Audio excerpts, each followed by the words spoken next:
Hi friends, welcome to மண்வாசம் channel. இன்றைக்கி பார்த்தீங்கன்னா நம்ம சாம்பார் சாதம் தாங்க பார்க்க போகிறோம். நல்லா அடிக்கிற மழைக்கு நல்லா சுட சுட சாம்பார் சாதம் செஞ்சு சாப்பிட்றதுக்கு சூப்பராக இருக்கும். அதுக்கு நான் ஒரு 250 கிராம் அரிசி எடுத்துருக்குங்க. அதாவது ஒரு கிளாஸ் அரிசி எடுத்துருக்குறோம். அது கூடவே நம்ம அரை கிளாஸ் பருப்பு சேர்த்துக்கலாங்க. இப்போ எந்த கிளாஸில் அரிசி எடுத்தோமோ அதே கிளாஸில் நம்ம அரை கிளாஸ் பருப்பு எடுத்துக்கலாங்க. சாப்பாட்டு அரிசி தான் எடுத்துருக்குறோம். நீங்கள் இன்னும் இது பச்சரிசி பிடிக்கணும், பச்சரிசியில் செஞ்சிங்கன்னா சூப்பராக இருக்கும் சாம்பார் சாதம். இப்போ இதை கலந்துட்டு நல்லா ஒரு 3 தடவை கழுவி எடுத்து வந்துடலாங்க. இப்போ கழுவி எடுத்து வந்தாச்சுங்க. இப்போ நம்ம குக்கரில் சேர்த்துக்கலாம்.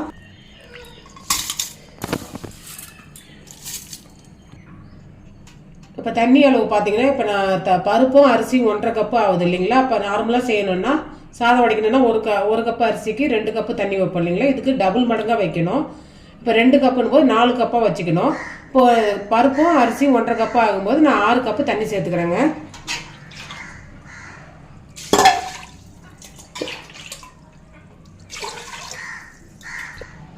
இது கூடவே ஒரு அரை டீஸ்பூன் மஞ்சள் தூள் சேர்த்துக்கலாங்க. இப்போ அரிசி பருப்பு நல்லா மூடி போட்டு ஒரு 5லேருந்து 6 விசில் வச்சுக்கலாங்க. நல்லா குழையட்டும். இப்போ நான் இந்த மெத்தடில் செய்கிறேங்க. சிலவங்க பார்த்தீங்கன்னா இதிலே எல்லா காய்கறியும் சேர்த்து செய்வாங்க. அந்த மெத்தட்லையும் செய்யலாம்.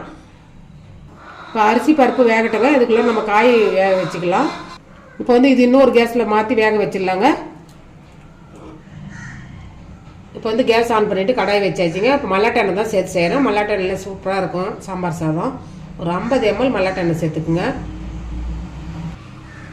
நெய் பார்த்திங்கன்னா ஒரு 2 டேபிள் ஸ்பூன் அளவுக்கு நெய் சேர்த்துங்க. இது ஆப்ஷனல் தாங்க. நெய் சேர்த்திங்கன்னா நல்லா ஹோட்டலில் கிடைக்கிற மாதிரி சாம்பார் சாதம் டேஸ்ட் நல்லாயிருக்கும். இது உங்கள்கிட்ட நெய் இல்லைன்னா நீங்கள் இது எண்ணெயிலே செஞ்சுக்கலாங்க. 2 டேபிள் ஸ்பூன் அளவுக்கு நெய் சேர்த்துக்குங்க. எண்ணெய் நல்லா காஞ்சி 1 டீஸ்பூன் அளவுக்கு கடுகு சேர்த்துக்குங்க. 1/4 டீஸ்பூன் வெந்தயம் சேர்த்துக்குங்க. இல்லை கடுகு வெடிக்கிற டைமில் 2 வரமிளகாய் சேர்த்துக்கலாங்க. கூடவே ஒரு கைப்பிடி கருவேப்பிலை சேர்த்துக்கலாம். இப்போ ஒரு 50 கிராம் வெங்காயம் சேர்த்துக்கலாங்க. நீல வாக்கில் கட் பண்ணி சேர்த்துக்குங்க. கூடவே 2 பச்சை மிளகாய் நீல வாக்கில் கட் பண்ணி சேர்த்துக்குங்க.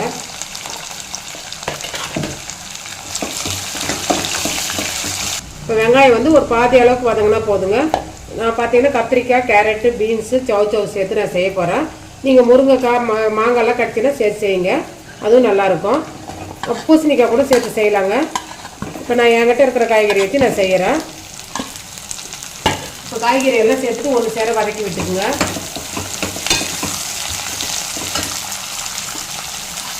அது கூடவே 2 தக்காளி நல்லா பொடியாக நறுக்கி சேர்த்துக்கலாங்க.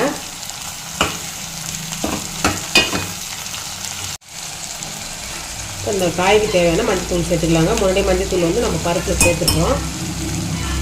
கூடவே தேவையான உப்பு சேர்த்துக்கலாம். நான் சாதத்தில் உப்பு சேர்க்கலைங்க. அதுக்கு தகுந்த மாதிரி நீங்கள் உப்பு சேர்த்துக்குங்க. நல்லா காய் அந்த எண்ணெயில் நல்லா வதங்கட்டுங்க. இப்போ நல்லா இந்த அளவுக்கு வதங்குறது கொஞ்சமாக தண்ணி சேர்த்து இந்த காய் கொஞ்சம் அரை வேக்காடு வேகிற அளவுக்கு நம்ம வேக வச்சுக்கலாங்க. புளி சேர்த்துட்டு நம்ம காய் வேக வச்சுனா வேகாது. அதனால் நம்ம காயை வேக வச்சுட்டு அதுக்கப்புறம் புளி தண்ணி சேர்க்கலாங்க. ஒரு 5 நிமிஷம் அப்படியே வேகட்டுங்க. அவ்வளோதாங்க. நல்லா காயெல்லாம் நல்லா வெந்துடுது. இந்த டைமில் புளி சேர்த்துக்கலாங்க. ஒரு எலுமிச்சை பழம் அளவுக்கு புளி எடுத்து கெட்டியாக கரைச்சி வச்சுருக்கோம். அதை சேர்த்துக்கலாம். 1 டேபிள் ஸ்பூன் அளவுக்கு குழம்பு மிளகாத்தூள் சேர்த்துக்குங்க. சாம்பார் பொடி ஒரு டேபிள் ஸ்பூன் அளவுக்கு சேர்த்துக்குங்க. சேர்ந்துட்டு அந்த மசாலாவும் அந்த புளியோடைய பச்சை வாசனை போகிற அளவுக்கு நல்லா வேக விடணுங்க. இது ஒரு 200 ml தண்ணி சேர்த்து நல்லா வேக விடுங்க, கொதிக்க விடுங்க. அந்த புளியும் நல்லா அந்த மிளகாத்தூளும் பச்சை வாசனை போகிற அளவுக்கு நல்லா வேகணும். அவ்வளோதாங்க. ஒரு 5 நிமிஷம் அப்படியே கொதிக்கட்டும். சாதமும் பருப்பு நல்லா வெந்துடுதுங்க. இப்போ எடுத்துடலாம்.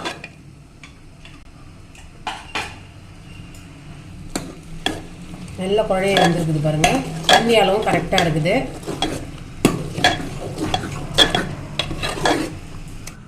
இப்போ சாம்பாரில் அந்த புளி ஊற்றுறது பச்சை வாசனை போகிற அளவுக்கு நல்லா கொதிச்சிடுதுங்க. இப்போ நம்ம வெந்த சாதத்தையும் பருப்பையும் இப்போ இதில் இந்த காய் வேகிற காயில் சேர்த்துக்கலாங்க.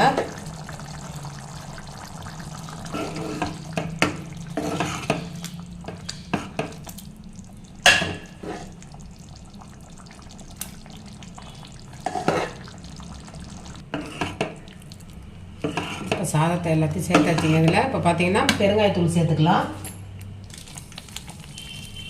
இல்லை 1 டீஸ்பூன் நல்லா தாராளமாக பெருங்காயத்தூள் சேர்த்துக்குங்க. கூடவே பொடியான இருக்குன்னா மல்லித்தழையை சேர்த்துக்கலாங்க. நல்லா பெருங்காயத்தூளை சேர்த்து நல்லா ஒன்று சேர கலந்து விட்டுருங்க. இப்போ தளர்வாக தாங்க இருக்கும். ஆற நல்லா கெட்டியாகிடும் சாம்பார் சாதம். மேலே நல்லா 1 டீஸ்பூன் அளவுக்கு நெய் விட்டு கலந்து விடுங்க.